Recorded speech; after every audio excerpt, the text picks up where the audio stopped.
Okay, finally, let's get to some, for this part A of the lesson, let's get to some practical matters. We'll be asked to evaluate functions that look like this.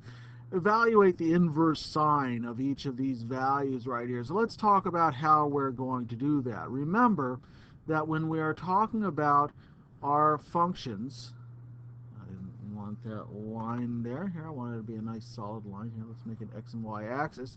If I'm going to deal with inverse sine, I'm limited to getting angles that are only in quadrants 1 or quadrants 4. So I have to get used to how do I find those values. So I say, all right, inverse sine of radical 3 over 2. What I'm really asking here is what angle is it that has a sine equal to positive radical 3 over 2 that falls in quadrant 1 or quadrant 4, somewhere between negative pi over 2 and positive pi over 2. Remember, those are our limitations for the y values that we get out.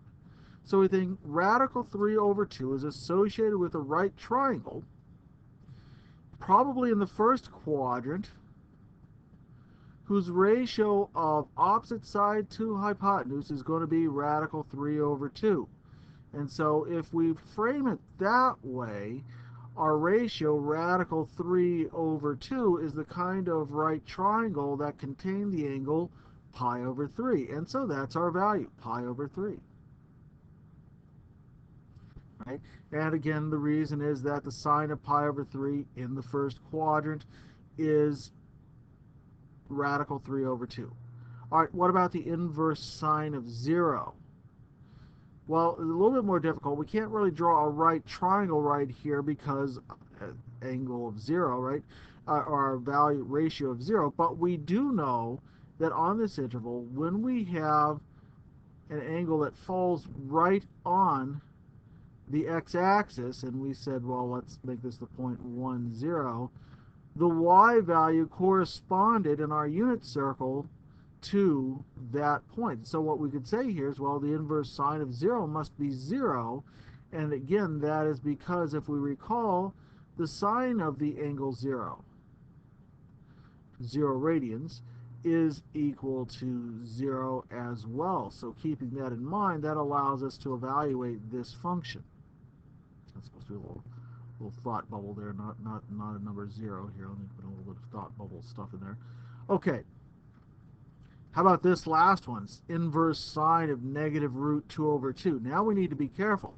We know we're getting a negative value, so most people will think to themselves, all right, sine is negative in the third and the fourth quadrants. But remember, we're limited to angles in quadrant 4 that go between negative pi over 2 and 0. So we want to think to ourselves, what kind of angle is it whose sine is negative root 2 over 2, given that we are an angle here in the in the fourth quadrant?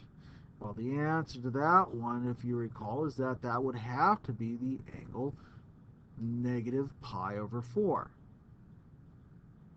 Now, you're right. We say, well, negative pi over 4, that's coterminal with the angle 7 pi over 4, isn't it? So why aren't we saying 7 pi over 4? Right? Remember, that is in the fourth quadrant as well. Why aren't we saying that? Well, remember, it's this limitation that you must keep in mind. The angles themselves that we get must be between only negative pi over 2 and positive pi over 2. That's it.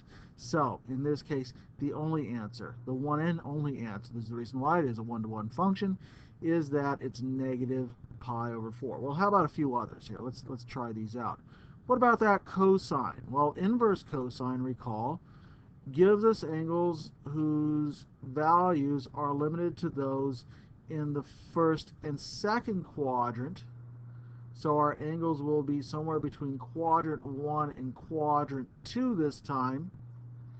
And the values will be somewhere between 0 and pi. So now we want to think about, okay, what values are going to give us something like negative 1/2?